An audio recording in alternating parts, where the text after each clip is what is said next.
Greetings on this Friday in the octave of Easter.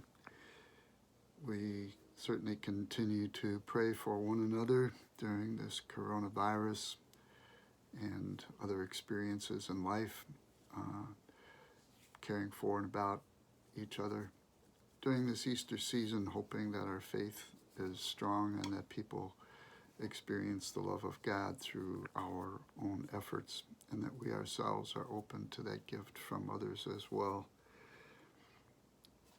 Extremely interesting to me, the gospel reading today, the reading from the Acts of the Apostles about Peter himself being filled with the Holy Spirit and speaking a lot differently than we would imagine Peter. Sometimes Peter would be gruff and not very articulate, and yet it's the Holy Spirit that enabled him to speak about the healing of the crippled man and how he could defend himself in the presence of the learned, the Pharisees, the high authorities.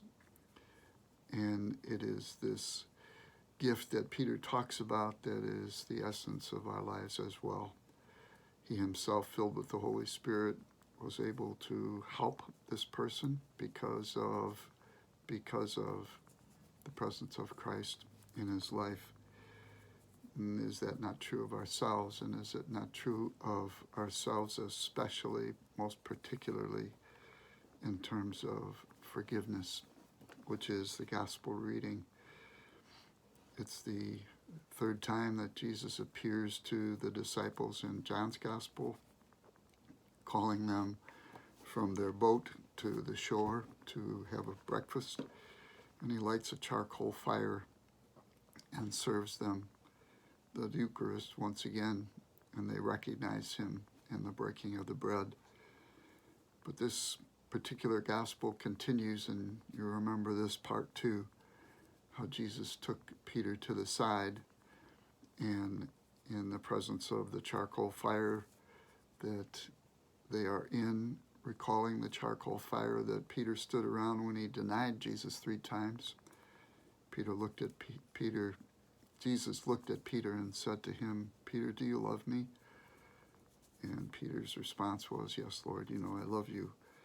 And Jesus asked him this 3 times.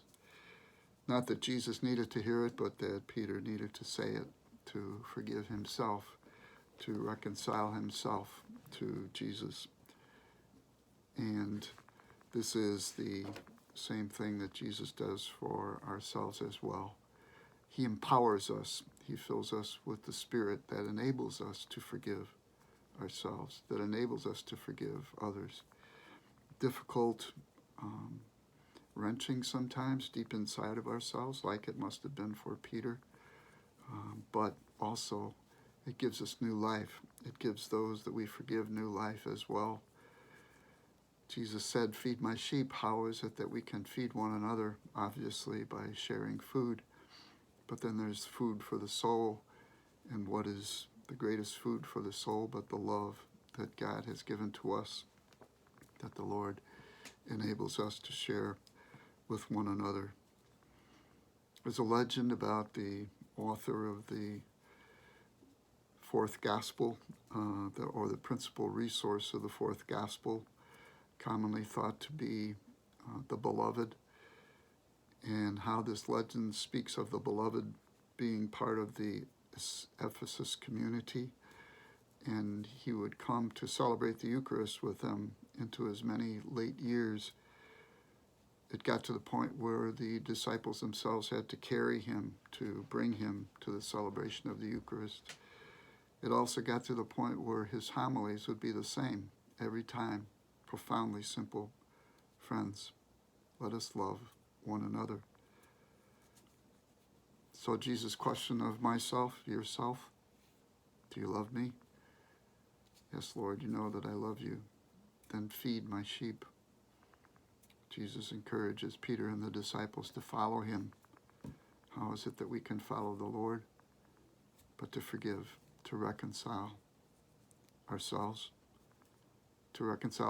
with one another, and to be open to others wanting to reconcile themselves with us. In God's name, filled with the Holy Spirit that enabled Peter to do this same thing. May we all remember who it is that we love and do our best to love in return.